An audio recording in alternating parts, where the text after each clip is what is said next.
కొండ సురేఖ చేసిన వ్యాఖ్యలు ఇప్పుడు ఒక దుమారం రేపుతున్నాయి. సినీ పరిశ్రమ మొత్తం ఏకమైంది. అందరూ ట్వీట్ చేస్తున్నారు, వారి యొక్క అభిప్రాయాన్ని షేర్ చేస్తున్నారు.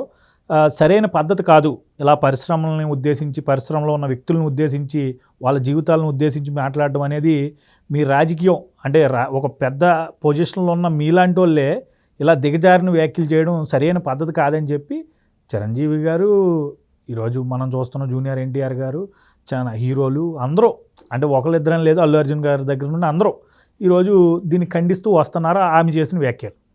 అయితే కొంతమంది లేవనెత్తుతున్న ప్రశ్న ఏంటంటే, ఈరోజు అందులో తప్పు ఒప్పులు పక్కన పెడితే మరి పవన్ కళ్యాణ్ గారిని అన్నప్పుడు, పవన్ కళ్యాణ్ గారి వ్యక్తిగత జీవితాలని సినీ పరిశ్రమలో ఉన్నప్పుడు ఆయన ప్రతి అంశాన్ని బయటికి లాగి అతని పాపం ఎంతో మానసిక శోభకు గురయ్యేలా చేసినప్పుడు ఎవరో ఎందుకు మాట్లాడలేదు?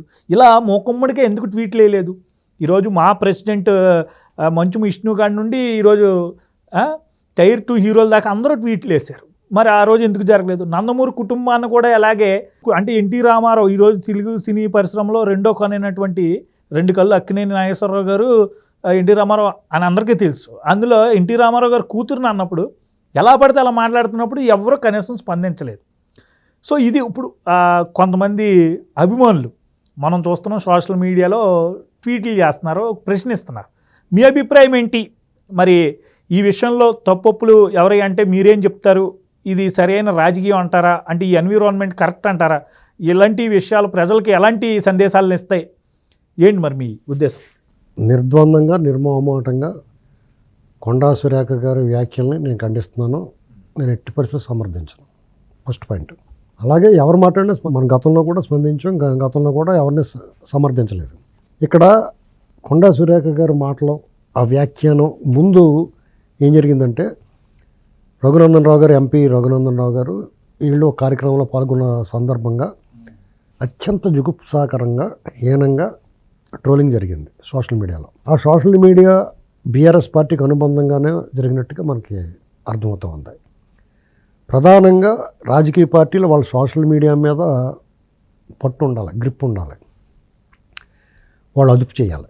ఎందుకంటే రాజకీయాల్ని వాళ్ళు అన్నారని వీళ్ళు అన్నారని వాళ్ళు అలా అలా దిగజార్చుకుంటా పాతాళానికి చేరిపోతూ ఉన్నారు. తెలుగువారికి, తెలుగు రాజకీయాలకి స్టేట్లు విడిపోయి విద్వేషాలు కక్కుకోవడం పక్కన పెడితే, రెండు తెలుగు రాష్ట్రాల్లో తెలుగు వాళ్ళందరూ ఒకటే కదా. ఒకరికొకరు అవినాభావ సంబంధం, సయామీ కవలలు అంటారు దీన్ని. ఇక్కడ గెలితే అక్కడ నొప్పి వస్తుంది, అక్కడ గెలితే ఇక్కడ నొప్పి వస్తుంది. కాబట్టి ఈ విషయంలో ఇలాంటి దిగజారుడు భాష మాట్లాడడానికి ఆద్యులు 2004 తర్వాత మొదలైంది. అంతకుముందు ఇంత జుగుప్సాకరమైన భాష కానీ, అవమానకరంగా వ్యక్తిగత జీవితాలు, వ్యక్తిత్వ హననాలు కానీ తక్కువప్పుడు. ఈ రాజకీయాల్లోకి పిడతముఖం పిశాచి లక్ష్మీపార్వతి ఎంటర్ అయిన తర్వాత కొంత దరిద్రం పట్టుకుంది మెల్లగా కొంచెం. దాన్ని చంద్రబాబు నాయుడు గారు ఇగ్నోర్ చేసి, అది పట్టించుకోకుండా దాన్ని సమస్యపోయేలా చేసాడు. మళ్ళా పంచికట్టుతో చిరునవ్వు, విషపు నవ్వు వచ్చిన తర్వాత వ్యక్తిత్వ హననాలు, అంటే చంద్రబాబు నాయుడు గారిని అసెంబ్లీలో నువ్వు తల్లి ఎలా పుట్టేవా అంటాం, ఇలాంటి రకరకాలుగా మాట్లాడుతా ఒక అబద్ధాన్ని 2 ఎకరాల నుంచి 2000 లేకపోతే వ్యవసాయం దాన్ని కానీ ఇలాంటి అబద్ధాలు ప్రచారం చేయటం అక్కడి నుంచి ఎక్కడి వరకు వెళ్ళిందంటే, ఇప్పుడు అలా కొడుకు హయాంలో సాక్షాత్తు చంద్రబాబు నాయుడు గారి మిస్సెస్ని, ఎన్టీ రామారావు గారి కుమార్తెని నిండు దేవాలయంలో, నిండు అసెంబ్లీలో కించపరచడం, అవమానించడం, అపనింద వేయటం వరకు వచ్చేసారు. ఆత్మహత్య చేసుకున్న ఆమెను కూడా అలాగే ఎన్టీ రామారావు గారు ఇంకొక అమ్మాయి ఆత్మహత్య చేసుకుంటే అది కూడా ఎంత దారుణంగా మాట్లాడారు. ఇది ఇంత దిగజారిపోవడానికి ఈ సమాజం దిగజారుతుందా? ఈ రాజకీయ నాయకులు ఈ సమాజం నుంచి వచ్చారు కాబట్టి వాళ్ళు ఈ సమాజానికి కాలానికి తగ్గట్టుగా మాట్లాడుతున్నారా?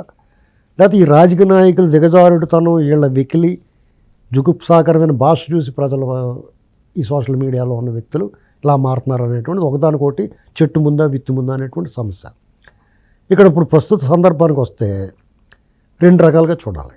ఒకటి, కొండా సురేఖ గారు, ఆవిడకి ఎంత కోపం ఉన్నా, కేటీఆర్ గారు బీఆర్ఎస్ పార్టీ మీద వాళ్ళు చేస్తున్న ట్రోలింగ్ మీద ఆవిడకి ఎంత ఆవేశం, ఆక్రోశం, ఉక్రోషం, రోషం, పౌరుషం ఉన్నా ఆవిడ నాగార్జున గారిని ఇందులో లాక్కూడదు. కేటీఆర్ గారిని మనం వ్యాఖ్యానిస్తున్నాం అనుకుని ఆవిడ కొట్టిన దెబ్బ ఎవరు తగిలింది? నాగార్జున గారు తగిలింది. ఇది పూర్తిగా ఖండించదగిన విషయం. అయితే మరి సినీ పరిశ్రమ బాగానే స్పందించింది, ఖచ్చితంగా బాగా స్పందించారు, ఇమీడియట్గా స్పందించారు. ఇదే స్పందన మిమ్మల్ని వీళ్ళెవరు ఇలా మాట్లాడకుండా ఉండాలంటే మిమ్మల్ని అనవసరంగా రాజకీయాల్లో లాగి మీ వ్యక్తిత్వ హననం చేస్తున్నప్పుడు మీరు ఎందుకు మాట్లాడలేదు? గతంలో పవన్ కళ్యాణ్ గారిని ఎంత దారుణంగా మాట్లాడారంటే ఆయన పెళ్ళిళ్ళ గురించి, ఆయన వ్యవహార శైలి గురించి, ఆయన నడక మాట తీరు, దీని గురించి కూడా దారుణంగా ట్రోలింగ్ చేశారు. సినిమా పరిశ్రమకు చెందిన వ్యక్తి పోసాని కృష్ణమురళి ఎంత దారుణంగా మాట్లాడాడో అతనికి పోలీస్ సెక్యూరిటీ ఇచ్చి ఇంటికి తీసుకెళ్ళి పంపించారు అతన్ని. మరి ఇది సినీ పరిశ్రమ వాళ్ళు గమనించాలి కదా. పోసాని కృష్ణమురళిని పిలిపించి బుద్ధి లేదా నీకు, రేవులో తేళ్ళగా ఎదిగమని అడగాల అక్కర్లేదా? అది మామూలు బూత్ తిట్టలేదు కదండి, ఇప్పుడు పెద్ద బూత్ తిట్టాడు, వాళ్ళ అమ్మగారిని తిట్టాడు. అంతకుముందు మీడియా ఛానల్లో కూర్చోబెట్టి టీడీపీ వ్యతిరేక ఛానల్స్ ఒక వ్యక్తిని ఎంకరేజ్ చేసినాయి, అది వేరే కదా. పవన్ కళ్యాణ్ గారిని ఇలాగ అనవసరంగా అబాండాలు వేసిన వాళ్ళు అందరూ దుకాణాలు సర్దుకుని పోయారు. ఎంత దారుణంగా చేసేవారండి. చిరంజీవి గారు ఒక మెగాస్టార్, ఒక సూపర్ స్టార్, ఒక రెబల్ స్టార్, ఈ ప్రపంచానికే తెలుగువాడి సత్తా చూపించిన డైరెక్టర్. వీళ్ళందరూ జగన్మోహన్ రెడ్డి అనేటువంటి రాకెట్ రాఘవ్ కన్నా హీనం. రాకెట్ రాఘవ్ అనేటువంటి వాడు నటుడిగా చాలా సూపర్. రాకెట్ రాఘవ్ గారు జగన్ కన్నా చాలా అందగాడు, చాలా పద్ధతి అయినోడు. అతని వృత్తిలో అతను హైట్స్కి వెళ్ళాడు. సేమ్ అతను ఇమిటేట్ చేస్తా, చేతులు పిసుక్కుంటా, ఎరుచూపులు చూస్తా, పిచ్చూపులు చూస్తా, జబర్దస్త్ స్కిట్ వేస్తూ ఉంటాడు జగన్. అతని దగ్గరికి వెళ్ళి అందరినీ గేటు దగ్గర నుంచి నడిపించి చిరంజీవి గారు ప్రాధేయపడటం అనేటువంటిది ఒక వీడియో తీసి ప్రజల్లోకి వదిలి, ఆయన మెగాస్టార్ ఈ అంచెలంచెలకు ఎదిగి ప్రజల గుండెలో స్థానం సంపాదించుకున్న చిరంజీవి గారే ఇలా ప్రాధేయపడేటువంటి ఆయన స్థాయిని దిగజార్చే విధంగా ప్రవర్తించింది ఎవరు? అప్పుడు సినీ పరిశ్రమ ఎందుకు స్పందించలేదు? ఒకటి, పవన్ కళ్యాణ్ గారిని దుర్భాషలు ఆడించారు పని కట్టుకుని. 2, చిరంజీవి గారిని హీరోలందరినీ అవమానించారు. 3, ఎన్టీ రామారావు గారు కుమార్తె, ఆవిడ్ని అంత దారుణంగా అసలు వినటానికి కూడా అసభ్యంగా అనిపిస్తుంది. అది అలా మాట్లాడి చంద్రబాబు నాయుడు గారు లాంటి వ్యక్తి, రాజకీయ దురంధరుడు, దూషణ భూషణ తిరస్కారాలకు అతీతుడు, రాగద్వేషాలకు అతీతుడైన వ్యక్తి బ్రేక్ అయిపోయాడు. అప్పుడు వీళ్ళందరూ కూడా మాట్లాడకపోవటం మనస్తాపం కలిగించింది అందరికీ. వాళ్ళ అభిమానులు ఉంటారు కదా, ఈ సినీ పరిశ్రమకు సంబంధించిన, కనీసం మీ పరిశ్రమకు సంబంధించిన వ్యక్తుల్ని, రాజకీయాలు సినిమా పరిశ్రమకి ముడిపడిన వ్యక్తుల్ని ఈ రకంగా దుర్భాషలాడి జుగుప్సాకరమైన భాష మాట్లాడుతుంటే, అపనిందలేస్తుంటే, వాళ్ళు వ్యక్తిత్వ హననం చేస్తుంటే మీరు ఎవరో మాట్లాడకపోవటమైనటువంటి అందరూ ఆలోచించారు. ఇక రజనీకాంత్ గారు, ఆయన సౌత్ ఇండియన్ సూపర్ స్టార్ కదా, సౌత్ ఇండియాలో సినీ పరిశ్రమలో ఆయన టాప్ స్టార్ కదా. ఆయన ఏదో కార్యక్రమానికి వచ్చాడు. ఆయన అభిమానం అంటే ఎన్టీ రామారావు గారు. ఎన్టీ రామారావు గారిని చూసి నేను ఎదిగాను, ఆయన చూసి నటన నేర్చుకున్నానని చెప్పాడు ఆయన. ఎన్టీ రామారావు గారి శ్రీకృష్ణ పాండవీయంలో డైలాగులు రజనీకాంత్ చాలా సరదాగా అనేక సార్లు తమిళంలో కూడా డైలాగులు చెప్పాడు. ఇటు ఆల్ స్టేజ్ మీద, తెలుగు వాళ్ళ దగ్గర కాదు. ఆయన ఎన్టీ రామారావు గారు 100 సంవత్సరాల కార్యక్రమానికి ఆ వేడుకలకు వచ్చి ఒక 2 మంచి మాటలు మాట్లాడాడు. దానికి ఎంత దారుణంగా ట్రోల్ చేశారండి. సినీ పరిశ్రమలోనే ఉన్న రోజాతో సహా రాజకీయాల్లో దిగజారుడు రాజకీయానికి జుగుప్సాకరమైన భాషకి నమూనా అయిన కొడాలి నాని, ఆయన ఆకారాన్ని బాడీ షేమింగ్ చేయలేదా రజనీకాంత్ గారిని? మన అప్పుడు కూడా తప్పిది, ఇలా మాట్లాడకూడదని చెప్పి ఒక్కడన్నా మాట్లాడా? ఇదంతా ఎందుకు వస్తుందంటే ఇవాళ సొంత మనుషులు అయిన వాళ్ళు కాని వాళ్ళు కూడా ఎవరు కాని వాళ్ళు ఎలాగో స్పందించారు, అయిన వాళ్ళు కూడా స్పందించలేదు చంద్రబాబు నాయుడు గారి విషయం, రామారావు గారు అమ్మాయి కూతురు విషయంలో. ఇది అందరికీ బాధ కలిగించదా? ఇవాళ మీరు స్పందించిన దానికి విలువ తక్కువగా ఉంది. కారణం ఏంటి? మీరు అవాళ స్పందించాల్సినప్పుడు స్పందించకుండా ఇప్పుడు స్పందించేటప్పుడు ఏమవుతుందంటే మీ తాలూకు స్పందన తాలూకు సాంద్రత, డెన్సిటీ తగ్గుతుంది. మీరు అలాగే సమస్య సినీ పరిశ్రమకు సంబంధించినప్పుడు, మీకు సమస్య వచ్చినప్పుడు, మిమ్మల్ని ఎవరన్నా కించపరిచినప్పుడు, మీకు ఒక వివాదంలో కూరుకున్నప్పుడు, మీకు ఏమైనా నష్టం జరుగుతున్నప్పుడు, మీ ప్రతిష్టకు భంగం కలుగుతున్నప్పుడు మీరు మాట్లాడాల్సిన వాళ్ళు మాట్లాడకుండా ప్రజల్లో మీరు ఒక రంగ ఆరాధ్య దైవం కింద భావిస్తారు. మీ అభిమానులు. నాగార్జున గారి విషయంలో చాలామందికి నాగార్జున గారి మీద అభిప్రాయం ఉండదు. ఎందుకంటే ఆయన ఎవరితోటి రాజకీయాలు అంటిముట్టినట్టు ఉంటాడు, ఒక్క దొంగ జగన్తోటే, ఆ దొంగల బ్యాచ్ తోటి అతని స్నేహం. అలాగే ఇక్కడ కేసీఆర్ ఆరాలతో స్నేహం ఉందని అందరికీ తెలుసు. ఆ టిక్కెట్ల విషయంలో సినిమా పరిశ్రమ అంతా నలిగిపోతూ ఉన్నప్పుడు నాకే అభ్యంతరం, ఆ సినిమా రిలీజ్ చేసుకుంటే మీరు ఎలా దొబ్బించుకుంటే అన్నాడు అతను. నాకే అభ్యంతరం లేదన్నాడు. అలాంటి వాళ్ళ కోసమే మీరు అందరూ స్పందిస్తున్నారు కదా. మీకు నందులు ఇచ్చి అవి ఇచ్చి ఇవి ఇచ్చి ఇన్ని రకాలు చేసిన చంద్రబాబు నాయుడు గారు ముఖ్యమంత్రి కూడా సినీ పరిశ్రమ అంతా గౌరవంగా చూశాడు. అలాగే కేసీఆర్ గారు కూడా చూశాడు.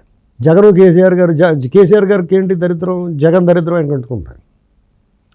అర్థమైందా మీకు? దుష్టజన సాంగత్యం అంటారు దాన్ని. కేసీఆర్ గారు ఎలా వ్యవహరించాడో జగన్ అలా వ్యవహరించాడు. జగన్ ఎలాగా మాట్లాడుతున్నాడో ఆ దరిద్రం వీళ్ళకి అంటుకుంది. జుగుప్సాకరమైన భాష. ఇవాళ ఒక్క మాట, ఈ సురేఖ గారి విషయంలో నేను సమర్థించను. ఆవిడ పట్ల చాలా గౌరవం ఉంది. ఎందుకంటే వాళ్ళ పోరాటాల నుంచి వచ్చింది, జీవితకాలం పోరాడుతూనే ఉంది. ఎందుకంటే తెలుగుదేశం పార్టీ అక్కడ ఎర్రబెల్లి దయాకర్రావు గారు ఒక రకమైన లీడర్ అక్కడ. ఆ పార్టీకి అపజయం ఎక్కడ ఉంది? ఎర్రబెల్లి దయాకర్రావు గారు ఎప్పుడు ఓడిపోలేదు అక్కడ. పార్టీలోకి ఆయన వచ్చినప్పటి నుంచి తెలుగుదేశం పార్టీ దాదాపు 2004కి ఆ పార్టీ వచ్చి 22 సంవత్సరాలు అయింది. 17 సంవత్సరాలు అధికారంలో ఉన్నారు వాళ్ళు. తర్వాత మళ్ళీ ఏ రోజు కూడా ఉద్యమం వచ్చి రాష్ట్రం విడిపోయినా కానీ తెలుగుదేశం ప్రభావం తగ్గలేదు. 14 కూడా నెగ్గారు ఉద్యమాల నేపథ్యంలో కూడా. అలాంటి పరిస్థితుల్లో ఆవిడ ఒక రకంగా యుద్ధమే నిరంతర పోరాటం చేసి వచ్చింది, అవిశ్రాంత పోరాటం చేసి వచ్చింది. ఆవిడకి అన్నీ తెలుసు కాబట్టి కింద నుంచి పైకి వచ్చారు, రాజకీయంగా పోరాడి పైకి వచ్చారు కాబట్టి అవతల వ్యక్తులు కించపరచకూడదు అనేటువంటిది, మనం ఎవరిని ఉద్దేశించి అంటున్నామో ఆ దెబ్బ ఎవరికి తగులుతుంది అనేటువంటిది ఆలోచించుకోవాలి. కాబట్టి ఇవాళ కాంగ్రెస్ పార్టీ ప్రభుత్వం ఉండగా, ముఖ్యమంత్రి రేవంత్ రెడ్డి ఉండగా వీళ్ళు ఎలా మాట్లాడుతున్నారంటే దాని అర్థం ఏంటి? రేవంత్ రెడ్డి ఖచ్చితంగా ప్రజాస్వామ్యవాది, ధైర్యంగా మాట్లాడగలుగుతున్నారు. కేసీఆర్ గారు ఉండగా మాట్లాడలేకపోరు, జగన్ ఉండగా మాట్లాడలేకపోరు అంటే వాళ్ళు అప్రజాస్వామికంగా ఉన్నారనేటువంటిది అర్థమవుతుంది. నేను కేసీఆర్ గారిని నేను అభిమానిస్తాను. ఎందుకంటే తెలుగువాడు, మన తెలుగు రాష్ట్రాల్లో తెలుగు వాళ్ళు ఉండాలని కోరుకుంటాం మనం, అంతేగాని జవాదీ బ్యాచ్ని కోరుకోం మనం. అయినా సరే వాళ్ళు రకరకాల కారణాల్లో ఆయన ప్రజలకు దూరం అయ్యాడు. ఇప్పుడు ఈ విషయంలో వాళ్ళకి సానుకూలత వ్యక్తమవుతున్నా, కాంగ్రెస్ కొద్దిగా మైనస్ అయినా వాళ్ళు కూడా ఆలోచించుకోవాలి. వాళ్ళ వెనకాల ఎవరున్నారో, ఎవరికి దుష్టజన సాంగత్యం చేస్తున్నారో అయినా వదులుకోవాలి. వాళ్ళు మళ్ళీ ఈ సినీ పరిశ్రమ కూడా వీళ్ళందరూ స్పందించడానికి హైడ్రా ఎఫెక్ట్ అంటే వీళ్ళ ఏయో అవుట్స్కట్స్లో ల్యాండ్లు ఉన్నట్టు, ఆ ల్యాండ్లు ఇప్పుడు ఖచ్చితంగా హైడ్రా ఎఫెక్ట్లో అంటే రేవంత్ రెడ్డిని పెట్టే విధంగా ఈరోజు చేస్తున్నట్టుగా కూడా ఒక ఆరోపణ ఉంది. అది నమ్మొచ్చు అంటారు? రేవంత్ రెడ్డిని కానీ ప్రభుత్వాన్ని కానీ ఎవడో భయపెట్టలేడండి. హైడ్రా అనేటువంటిది సెపరేట్ ఇష్యూ. హైడ్రా వల్ల డెఫినెట్గా ప్రభుత్వం చెడ్డ పేరు వస్తుంది. నువ్వు వాడు అక్రమమా సక్రమా పక్కన పెట్టు. నువ్వు కడుతుంటే సంతోషిస్తాడు కానీ కూల్చితే నువ్వు పిచ్చిగూళ్ళు, చిన్నపిల్లలు పిచ్చిగూళ్ళు కట్టుకుంటారు గోదావరిని లేదా సముద్ర ఒడ్డుని, నువ్వు దాని తంతే కూడా ఒప్పుకోడేవడం. బుద్ధి ఎట్రా నీకు పడగొట్టేమంటారు. నువ్వు ఎవడో పిచ్చిగూడు కట్టుకున్నాడా? పిచ్చిగూడు కట్టేసుకుని ఆ పిల్లడు ఆడుకుని వెళ్ళిపోయిన తర్వాత కొన్ని కాలుతో తన్నేమనుకో దాన్ని, బుద్ధి లేదా నీకు, తాడిచెట్లాగా ఉన్నావు, ఎందుకు తంతున్నావు దాన్ని అనరా.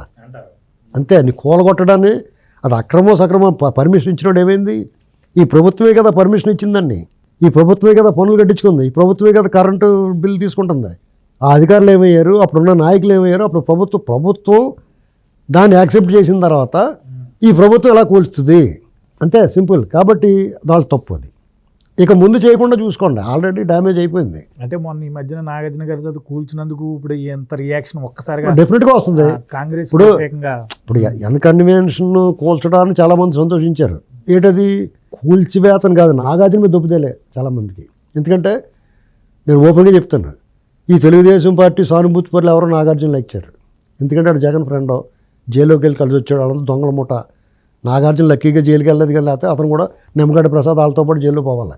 లక్కీగా అతను వెళ్ళలేదు అంతే. పైగా జగన్కి అవుట్ రేట్గా సపోర్ట్ చేశాడు అతను. అర్థమైందా? నేను టికెట్ల విషయంలో వీళ్ళందరూ లబోదీబోమంటున్నప్పుడు కూడా నాకేమో నష్టం లేదు, నా సినిమా రిలీజ్ చేసుకోండి, నేను అడగను అని చెప్పాడు.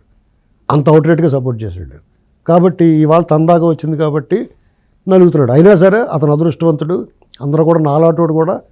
నాకు వ్యక్తిగతంగా నాగార్జున గారు అంటే సినిమాల పరంగా ఆయన్ని సినిమాలు చూస్తామేమో కానీ ఈ రాజకీయంగా జగన్మోహన్ రెడ్డితో అతను స్నేహం చూసి నేను అందరికీ చెప్తాను, జగన్మోహన్ రెడ్డి అనేటువంటి వాడిని కావాలనుకున్నా రావాలనుకున్నా నీ ముఖం నీ నవ్వు వారం అనుకున్న వాడు అందరికీ రోగం, వాళ్ళందరినీ దూరంగా పెట్టాలని చెప్తాను నేను. కాబట్టి జగన్తో ఎవడ సన్నిహితంగా ఉన్నా జగన్ని ఎవరు ప్రేమించినా వాళ్ళందరూ సమాజానికి హితులు కాదు శత్రువులు అని చెప్తాను నేను, వాళ్ళు హానికరం అని చెప్తాను. కాబట్టి నాగార్జున గారు అంటే మనకు ఖచ్చితంగా హితం ఉండదు.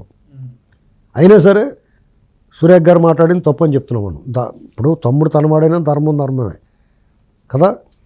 కాబట్టి ఇక్కడ మనం ఏం ఆలోచించినా ఈ సినీ పరిశ్రమ కూడా ఆలోచించుకోవాల్సింది ఏంటంటే ముందు రియాక్ట్ అవ్వాలి. మీకు ఇప్పుడు ఏదో react ఇప్పుడు అవ్వకూడదు కదా. ఇప్పుడు ఏ విషయంలో అయినా చిన్నగా ఉన్నప్పుడు రియాక్ట్ అయ్యి ఉండాలి. జగన్మోహన్ రెడ్డి అరాచకం చేస్తున్నాడు, సినీ పరిశ్రమ మీద టార్గెట్ చేసినప్పుడు వీళ్ళందరూ ఏం పోద్దండి వాళ్ళకి. మాలాంటి వాళ్ళని గొంతెత్తి మాట్లాడుతున్నప్పుడు మీకేం రోగమా మాట్లాడడానికి? ఏం పోద్ది? కొంపలే మునిగిపోతే మీకు రావాల్సిన బోడంతా ప్రజల నుంచి మీరు ప్రజలు బోడంత ఇచ్చారు, మీకు ప్రజలకు మీరు ఇంత వినోదం ఇచ్చారు, కానీ ప్రజలు మీకు అంత ఇచ్చారు. అదే మాట కేసీఆర్ అని ఉంటే వీళ్ళు అలాగే రియాక్ట్ అవుతారు అంటారా? ఇప్పుడు లోపల దూరే తలుపులే చూసుకుంటారు, తాళం గిరేస్తారు, తాళం కాదు. ఇప్పుడు అంటే మళ్ళీ ఇప్పుడు రియాక్ట్ అవ్వకూడదు అలా కాదండి. ఇప్పుడు అంటారు వాళ్ళ అధికారంలో లేదు కాబట్టి. వీళ్ళ మధ్యలో ఆటలాంటి పండులాగా ఆడొస్తాడు ఒక అతను ప్రకాష్ రాజు. అది ఏం పని అండి, అది ఏం మాట్లాడుతా అతనికి తెలదు. పవన్ కళ్యాణ్ గారి మీద రోజు కెలుక్కుంటున్నాడు, గోక్కుంటున్నాడు. ఇప్పుడు అతనికి జగన్ ఇన్స్ట్రక్షన్ అనుకుంటున్నాను. ఏం ఇన్స్ట్రక్షన్, పాపులారిటీ తగ్గిపోయింది అతనికి. ప్రకాష్ రాజు నవ్వు వంకర, మనిషి వంకర, బుద్ధి వంకర. అతను తొక్కేది చక్రం, బుద్ధి వక్రం. అతను ఎవడు పట్టించుకుంటున్నాడో అతని పని అయిపోయింది. అతను ఏదో రకంగా రాజకీయాల్లో ఉండడం, రేపో మాపో టీఆర్ఎస్ వాళ్ళు వాళ్ళు అతనికి ఏదైనా ఏ ఎమ్మెల్సీ ఇవ్వటమో లేకపోతే ఏదో నిలబడమో చేస్తారు. ఘోరంగా ఓడించాల. ఎందుకంటే అతనికి ఏమీ సంబంధం లేదు. అతను అంటే నాకు ఒళ్ళు మంట. ఎందుకంటే నువ్వు ఎక్కడి నుంచి వచ్చావు, నువ్వు సినీ పరిశ్రమ తెలుగు వాళ్ళ ఆదరణ అభిమానాలతో నువ్వు పైకి వచ్చావు. ఈ తెలుగు వాళ్ళకి ఒక లెజెండరీ పొలిటీషియన్ సౌత్ నుంచి 40 సంవత్సరాల రాజకీయ దురంధరుడు లెజెండరీ పొలిటీషియన్ చంద్రబాబు నాయుడు గారిని తెలంగాణ పర్యటన అడిగావు నువ్వు. నిన్ను మామూలుగా వదలాలా, గోడనేసి తొక్కలా. How dare. నీకు ఎన్ని వేల గుండెలు అంటే మాట్లాడతారు, మంచి వాళ్ళు కూడా వదిలేశారు. అలాంటి వాళ్ళు మనం మొగ్గలను తుంచేయాల.